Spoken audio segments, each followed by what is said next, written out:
Assalomu alaykum va rahmatulloh. Azizlar, ming bor uzr. Yo'llarda ozgina muammolar bo'lgani uchun storiyada ham, postda ham kamnavo olib qolyapman. Xudo xolasa O'zbekiston bo'ylab sayohatimiz Qashqadaryoga yetib keldi. Inshaalloh mashinalarimizni ko'rsatib, Xudo xolasa chotki bo'ldi. Eng qizig'i bugun 20:00 da Xudo xolasa g'olibimizni aniqlaymiz. 5 ta odam yuborgan bo'lishingiz kerak. 2 ta do'stingiz atmetga qilgan bo'lishingiz kerak. Salom diplomatga obuna bo'lgan bo'lishingiz kerak. Xudo xolasa kechga 20:00 da primo efirda g'olibimizni aniqlaymiz Xudo xolasa. Mashalloh, tabarakalloh. Robot qaranglar, naqshlariga e'tibor qilinglar. Kattaligini qaranglar bu robotni.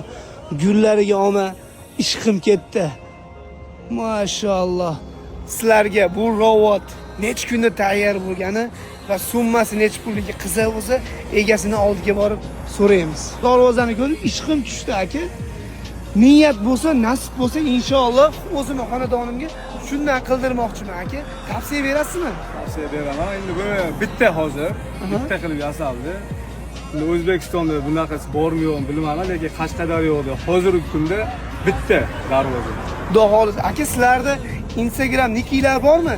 O'zimga atmetga qilib qo'ying. Xo'p, do'stlar, pasttepa toza materialdan tayyorlangan dvoyka va Saudiya Arabistondan keltirilgan chiroyli joynamoz va Saudiya Arabistondan keltirilgan tasbeh, do'ppi va 2 ta zamzam suvini yutib olishni xohlaysizlarmi?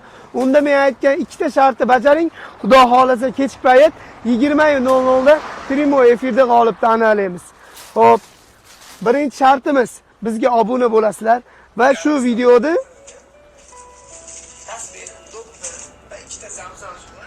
videoda oxirigacha ko'rib, bitta like bosib, 5 ta do'stingizga yuborasiz va 2 ta eng yaqin do'stingizni atmetga qilib qolasiz. Xudo. Assalomu alaykum va rahmatulloh azizlar, xayrli kech. O'zbekiston bo'ylab sayohatimiz Andijondan Buxoroga yetib keldi. Mashalloh.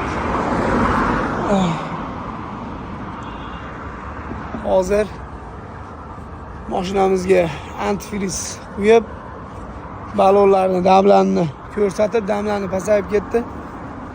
Bironta mehmonxonadami yoki mashinadami dam olamiz Xudo xolasa ertaga.